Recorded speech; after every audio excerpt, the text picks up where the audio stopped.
সত্যি কথা বলতে মাসে একবার না কেনাকাটা করলে আমার পেটের ভাত একদম হজমই হয় না। এত রৌদ্রের মধ্যে বেরিয়ে পড়লাম দুই বোনে মিলে রাধামণি এসেছি। আসলে আমার নেওয়ার ছিল কয়েকটা জাতীয় পোশাক, মেয়েদের জাতীয় পোশাক কি বলো তো, নাইটি। তো চলো এই নাইটির খোঁজেই কিন্তু এখানে এসেছি। তো সব কিছু কেনাকাটা কমপ্লিট করেছি। আর এই যে এখন একটু ঝালমুড়ি খেলো বোন, আর আমি খেলাম একটু জীবন ঠান্ডা। এই গরমে জাস্ট প্রাণটা জুড়িয়ে গেল। তো চলো বাড়ি এসে গেছি, এবার দেখিয়ে দিই কি কি নিয়েছি। তো টুকাইয়ের জন্য একটা গেঞ্জি নিয়েছি, আর এই যে তন্ভির জন্য একটা নিয়েছি।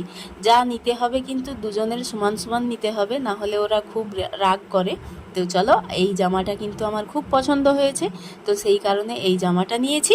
আর কয়েকটা নাইটি নিয়েছি। তো চলো নাইটিগুলো কিন্তু আমার খুব পছন্দ হয়েছে। তো এটা একটা হলুদ কালারের নাইটি, আর এই গরমের মধ্যে কিন্তু যাই বলো তাই বলো, তো এই নাইটি কিন্তু ইচ্ছে না থাকলেও পরতে হয়। তো চলো এই কয়েকটা নিয়েছি। তো চলো আজকের ভিডিও এই পর্যন্ত, টাটা।